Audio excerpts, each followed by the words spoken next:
এই যে কত সুন্দর জায়গা দেখে বুঝতে পারছো, এত সুন্দর কিন্তু এখনো কোনো মন্দির সে। এটা হচ্ছে নবদ্বীপ নরহরিধামের ভেতরে, দেখো কি সুন্দর করে সাজানো হয়েছে। নবদ্বীপে অনেক কিছু ফেমাস জায়গা রয়েছে, যেখানে সোনার গৌরাঙ্গ রয়েছে, মপু বাড়ি রয়েছে, তো আরও অনেক রয়েছে। তো তার মধ্যে সবথেকে বেশি আকর্ষণ যে নবদ্বীপে থাকে সেটা হলো আমার পেছনে এই ৬০ ফুট মহাপ্রভু। শুধু কি ৬০ ফুট মহাপ্রভু রয়েছে এখানে তা নয়, এখানে অনেক কিছু দেখা জিনিস রয়েছে, অনেকটা জায়গা জুড়ে রয়েছে। এত সুন্দর সাজানো জিনিস এই জায়গাটা ছাড়া অন্য কোনো জায়গায় এখনও বর্তমানে হয়নি। তবে হচ্ছে কিছু জায়গায়, কিন্তু এইখানটা সবথেকে সুন্দর সাজানো হয়েছে। কী কী রয়েছে ভেতরে, কীভাবে আসবেন, কীভাবে কী লাগে এখানে আসতে গেলে, টিকিট কাটতে হয় কিনা, কত টাকা দাম টিকিটের, সব জানাবো এই ভিডিওতে। চলো সময় শুরু করা যাক। আর হ্যাঁ, ভেতরে কিন্তু অসংখ্য সুন্দর জায়গা জিনিস মানে দেখার জিনিস রয়েছে, তাই তোমরা এসে এখানে বোর না হও। আর হ্যাঁ, মোটামুটি আধা ঘন্টার মধ্যে এই জায়গাটা ঘোরা কমপ্লিট হয়ে যাবে, এটুকু কনফার্ম, বা বেশিক্ষণ লাগতে পারে, একটু বসে থাকলেও থাকতে পারেন।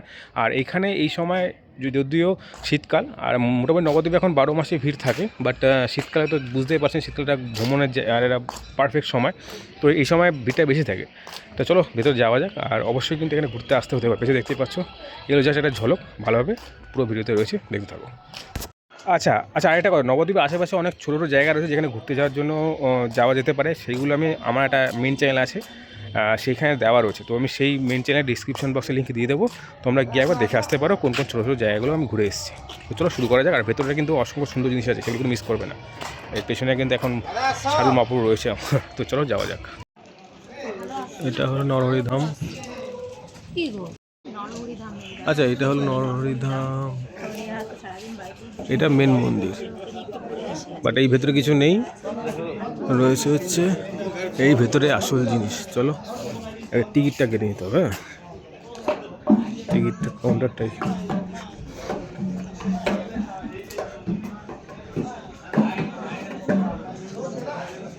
$10 প্রবেশ মূল্য হলো টিকিট।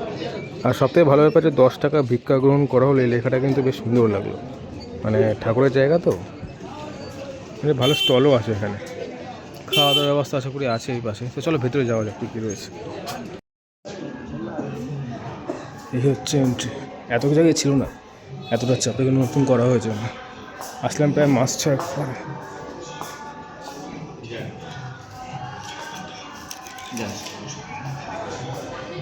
এই হলো নবদ্বীপের ক্ষেত্র, এটা প্রবেশ পথ। তো চলো, এই যে এগুলো অ্যাকচুয়ালি এই যে ব্যারিকেডগুলো দেখছো, এগুলো ছিল না। এখন গুহায় ঢুকবো, গুহায়। এই হচ্ছে গুহা।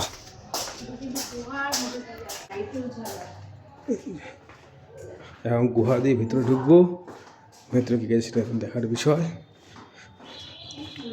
তাই না? রাতের বেলা আসলে কী হয়, অ্যাকচুয়ালি এখানে ভিউগুলো মানে ক্যামেরা করা যায় না ভালো করে এইখানে। আর শীতের দুপুরে আসাটা আমেজ আলাদা। আর এইখান থেকে মনে হয় দেখতে পাওয়া যাচ্ছে এখানকার বিশেষ আকর্ষণ এই ৬০ ফুট মহাপ্রভু। আরও কিছু আছে কিন্তু ভিতরে। হ্যাঁ, বাগানটা সুন্দর সাজানো হয়েছে। এখানে টুরিস্ট প্রচুর আছে, প্রচুর। হ্যাঁ, অনেকদিন পর আসলাম। আসলে এখানে আসা হয় মাঝে মাঝেই, তো আমিও এখানে অনেকদিন পর আসলাম, প্রায় মাস 6 সাথে হবে। তো এখানে সবথেকে বড় ব্যাপার হচ্ছে যে এখানে বাগানটা খুব সুন্দর সাজানো হয়, সেটা তোমার সাথে শেয়ার করবো, দেখাই। হ্যাঁ, এই যে এই সুন্দর ফুলের মাঝখানে এই যে এইভাবে সাজানো হয়েছে। আরও আছে ওইদিকে অনেক কিছু দেখাবো, চলো দেখি।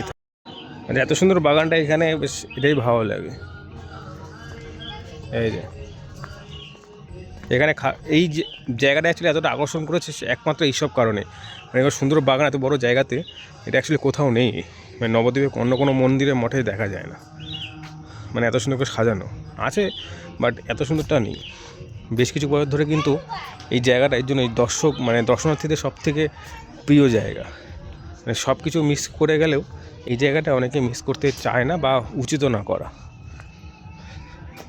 আচ্ছা, আরেকটা জিনিস, এই যে মানে এত সুন্দর মূর্তি রয়েছে এই জায়গাটা, পুরো জায়গা জুড়ে ধারণার বার, এটা আপাতত কোনো জায়গাতে নেই। আস্তে আস্তে হচ্ছে কিছু জায়গায়, কিন্তু এত সুন্দর এইখানটা যেটা করেছে সেটা অন্য কোনো জায়গাতে নেই।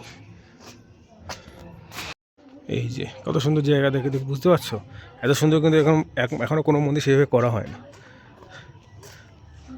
আবার এইখান দিয়ে ভেতরে ভেতরে আরও অনেক কিছু দেখার আছে।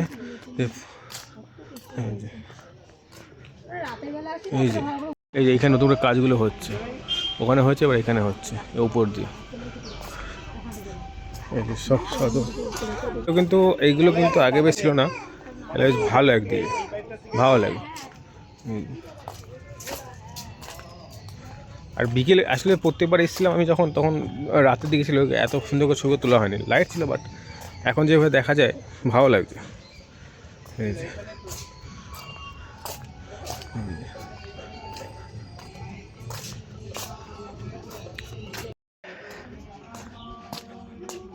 এত সুন্দর করে আমি এর আগে, আমার আগে একটা চ্যানেল আছে সেইখানে দিয়েছিলাম, বা এত সুন্দর করে ফুটেজগুলো পাইনি, আজকে যেভাবে পাচ্ছি। তার জন্য যারা এখনও দেখোনি নবদ্বীপে এসে ঘুরতে সেই জায়গাটা, তো তাদের জন্য এই ভিডিওটা করা। তো অবশ্যই কিন্তু আমরা একবার ঘুরে যাই ওই জায়গাটা। এটা হচ্ছে নরহরি ধাম, যে কোনো কাউকে জিজ্ঞাসা করলেই হবে। এই যে ওই যে ওইখানে সেই পর্বত, এটা আমি এখানে দেখে বেশ ভালো লেগেছে। এখানে ঢুকতে দেবে না, বা ঢুকতে আর একটু ভালো করে দেখানো যেত। এই যে এই জায়গাটার মতো সুন্দর জায়গা না, আমি নবদ্বীপে এখন অনেক মন্দির মঠ আছে, কিন্তু এত সুন্দর করে সাজানো মেনটেন করার কোনো জায়গা নেই। আর এখানে একটা মিউজিয়াম রয়েছে ছোট্ট করে দেখার জন্য, এখানে সবার মূর্তিগুলো রাখা আছে, দেখো। এই যে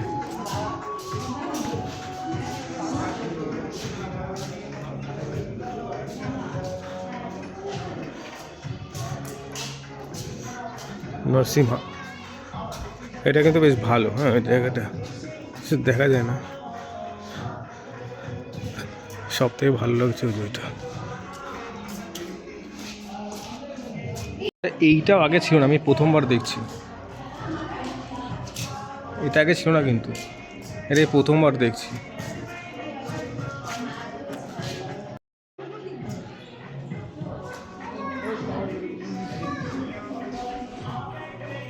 এই ছোট্ট গোপাল,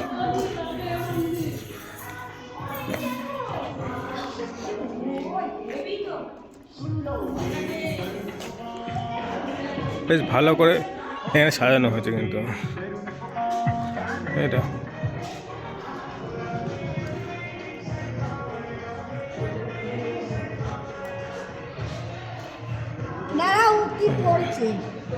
আর এইখানে আই থিঙ্ক কিছু করা হবে হয়তো, এটা আবার পরের বার এসে চমক পাবো।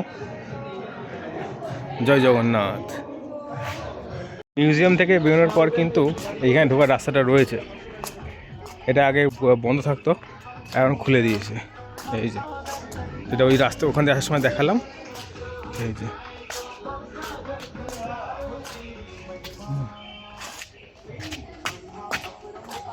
এই হলো আমার নরহরি ধামের সব থেকে বড় আকর্ষণ, ষাটফুট মহাপ্রভু। এই দিনের বেলা এসে সুন্দর ফুটেজ পাওয়া গেছে।